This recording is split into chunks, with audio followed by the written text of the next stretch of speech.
मुख्यमंत्री जी, प्रधानमंत्री जी, अपने डिफेंस मिनिस्टर राजनाथ सिंह जी और अपना जनरल साहब MM नरवाने साहब को मैं ये वार्ता देना चाहता हूँ।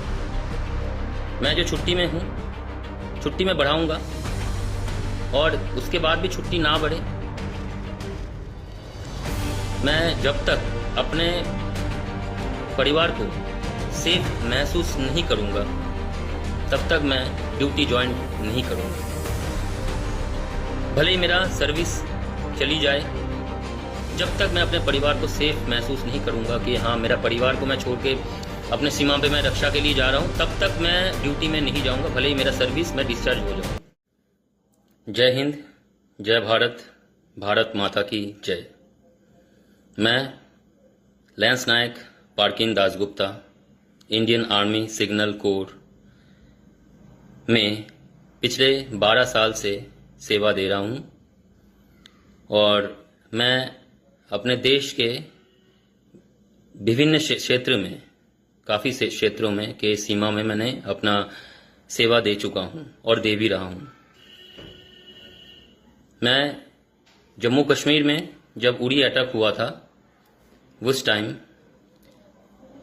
पाकिस्तान पालमवाला बॉर्डर अखनूर सेक्टर में ड्यूटी में तैनात था।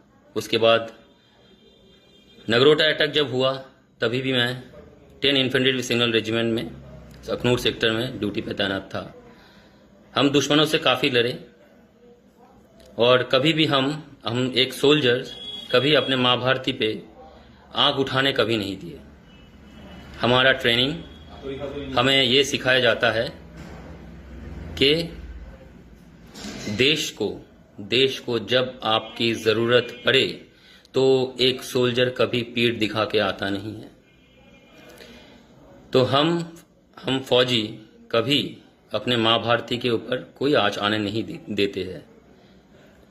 आज बड़े अफसोस के साथ बोलना पड़ रहा है, मैं अभी छुट्टी में हूँ और बड़े अफसोस के साथ बोलना पड़ रहा है कि मेरा घर पश्चिम बंगाल में है। मैं पश्चिम बंगाल के बारासात और बारासात पुलिस स्टेशन है यहाँ पे, मैं यहाँ का रहने वाला हूँ बारासात। और मैं अभी छुट्टी में हूँ, पिछले 7-8 दिन हो गया मैं छुट्टी में हूँ। मेरे परिवार में मेरे माँ है, मेरा पिताजी है, मेरा वाइफ है, बच्ची है, भैया है। आज वीडियो बनाने का एक ही मकसद है कि 2 तारीख को बंगाल में विधानसभा के चुनाव का परिणाम आ चुका है।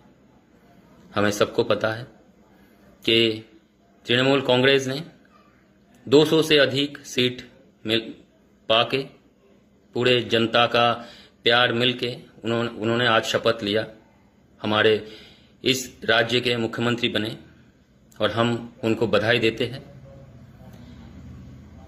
ये बहुत अच्छी बात है और हर चीज़ एक गेम की तरह है।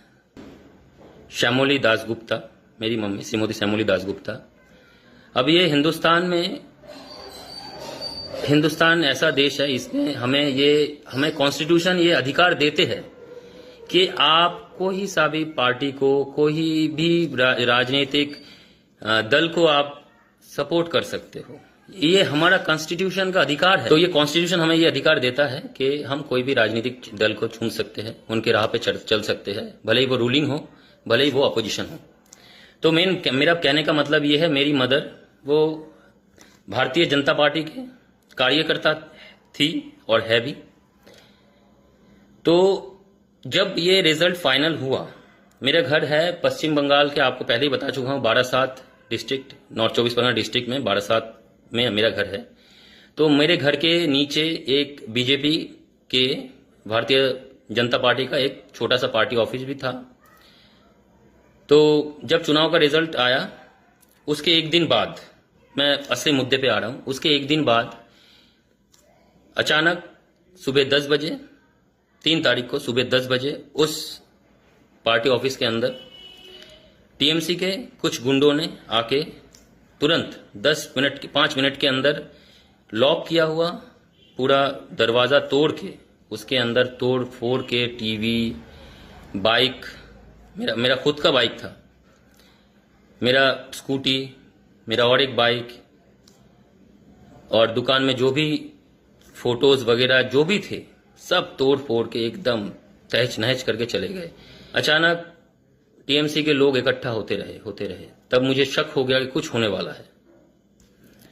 फिर मैं थाने पे रिंग कर दिया कि सर, मैं आर्मी से बोल रहा हूँ, फौजी बोल रहा हूँ, मेरे घर में सुबह जो हुआ था हो सकता है फिर दोबारा हो जाए, ऐसे ऐसे लोग इकट्ठा हो रहा है। तो पुलिस वालों ने मुझे जवाब में ये दिया कि हम आ रहे हैं।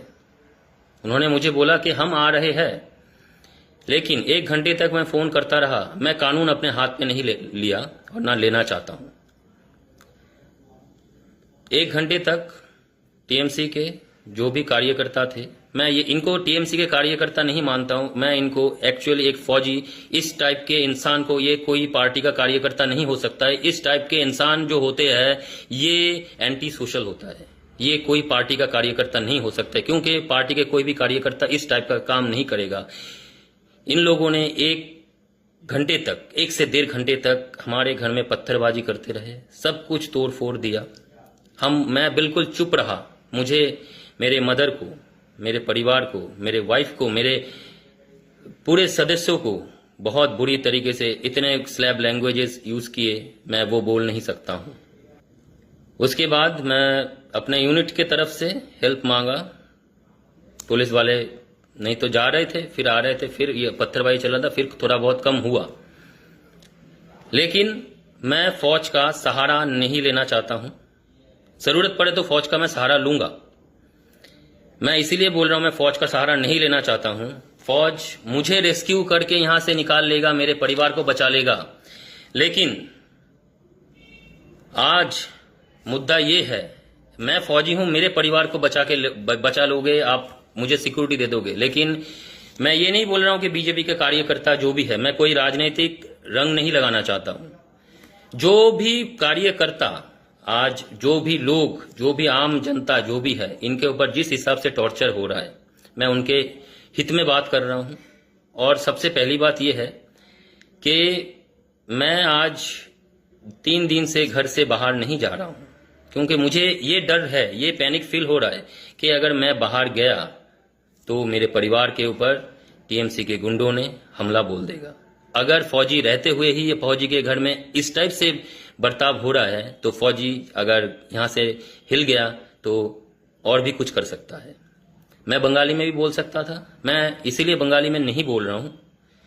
मेरा नेटिव लैंग्वेज बंगाली है और मैं बंगाली में इसीलिए नहीं बोल रहा हूं क्योंकि मेरा ये आवाज है, ये जो, क्योंकि हम हिंदुस्तानी हैं, हमारे हिंदी जो हमारा राष्ट्रभाषा है, मैं इसीलिए, ताकि ये हर एक व्यक्ति के कान तक जाए, हिंदुस्तान के हर कोने कोने तक ये कान में जाए कि बंगाल में क्या चल रहा है, कौन कर रहा है, क्यों कर रहे हैं।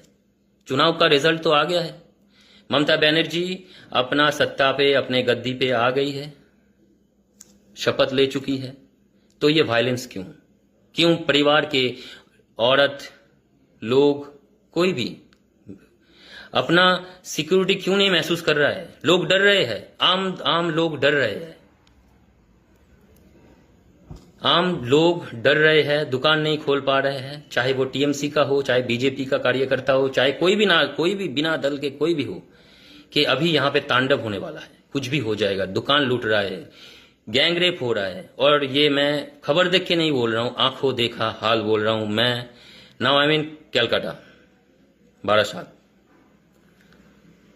तो मैं मुख्यमंत्री जी, प्रधानमंत्री जी, अपने डिफेंस मिनिस्टर राजनाथ सिंह जी और अपना जनरल साहब MM नरवाने साहब को मैं ये वार्ता देना चाहता हूं। मैं जो छुट्टी में हूं, छुट्टी में बढ़ाऊंगा और उसके बाद भी छुट्टी ना बढ़े, मैं जब तक अपने परिवार को सेफ महसूस नहीं करूंगा तब तक मैं ड्यूटी ज्वाइन नहीं करूंगा। भले ही मेरा सर्विस चली जाए, जब तक मैं अपने परिवार को सेफ महसूस नहीं करूंगा कि हाँ मेरा परिवार को मैं छोड़ के अपने सीमा पे मैं रक्षा के लिए जा रहा हूं, तब तक मैं ड्यूटी में नहीं जाऊंगा। भले ही मेरा सर्विस मैं डिस्चार्ज हो जाऊं, मुझे कोई फर्क नहीं पड़ता है, क्योंकि हम फौजी अगर देश के सीमा को रक्षा करने के लिए अपने जान कुर्बान कर सकते हैं तो ये मेरा परिवार है। मैं अपने माँ बाप अपने परिवार को बचाने के लिए मैं अपना जान कुर्बान करने के लिए तैयार हूं। और मैं उन गुंडों से अभी भी धमकी दे रहा हूं, अगर कुछ भी करने की कोशिश किया तो मैं घर में हूं। अगर घर वालों के ऊपर कुछ भी हो जाता है तो मैं अभी हथियार उठाने पे मैं किसी भी तरीके से अपने परिवार की रक्षा करूंगा। भले पुलिस प्रशासन इसका हेल्प कर पाए ना कर पाए, मैं कोशिश करूंगा कि मैं अपने कॉन्स्टिट्यूशन को अपने हाथ पे ना उठाऊं। अगर उठाना पड़े तो फिर वो मैं अपने आत्मरक्षा के लिए, अपने परिवार की रक्षा के लिए, अपने माँ भारती की रक्षा के लिए, अपने परिवार की रक्षा करने के लिए मैं इस टाइप से कोई कदम उठाऊंगा। क्योंकि बंगाल में अभी डिफेंस करने का कोई जगह नहीं बचा है। यहाँ पे कोई किसी का बात नहीं सुन रहा है। यहाँ पे जो एंटी सोशल है, जो ये टीएमसी के कार्यकर्ता जो भी है, ये लोग इंसानियत भूल गए हैं, कुछ भी करने के लिए उतर आए।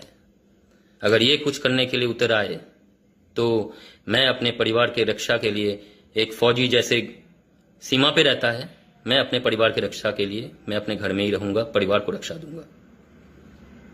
ओके, मैं यहां तक बोल के अपना जो वक्तव्य था, जो बोलना था, मैं बता दिया। प्लीज मेरा ये जो वीडियो है शेयर करें, और मुझे कोई पॉपुलैरिटी के लिए शेयरिंग नहीं चाहिए। जो एक्चुअल ग्राउंड की हकीकत है, जो ग्राउंड में हो रहा है, मैं वही बताया। तो मेरा सबसे ये निवेदन है कि इस वीडियो को कोई राजनीतिक रंग ना लगाए, और मैं ये गुहार लगाता हूं पश्चिम बंगाल के मुख्यमंत्री ममता बनर्जी, हमारे देश के प्रधानमंत्री नरेंद्र मोदी जी, आप दोनों ने इसके पहले हमारे भारत में, हमारे बंगाल में जब भी कभी भी कोई सा भी प्रॉब्लम आया है, अम्फान आया, तब भी दीदी हमारी सत्ता पे थी और मोदी जी प्रधानमंत्री थे। दोनों मिलकर कोरोना के साथ लड़े। उसके बाद चुनाव हुआ, चुनाव में एक दूसरे के विपक्ष में थे, लेकिन हमें कोरोना के तरह और अम्फान की तरह, जैसे हम दोनों राजनेता को हम साथ मिलकर काम करते हुए देखे थे, आज बंगाल के आम जनता ये चाहते हैं। इस देश में जो वायलेंस हो रहा है, प्लीज दीदी और मोदी जी, प्लीज प्रधानमंत्री जी, आप दोनों सरकार मिलके इस वायलेंस को कम करे। नहीं तो अभी जो सिचुएशन बंगाल में चल रहा है, आप लोगों को वोट देने के लिए और कोई नहीं बचेगा।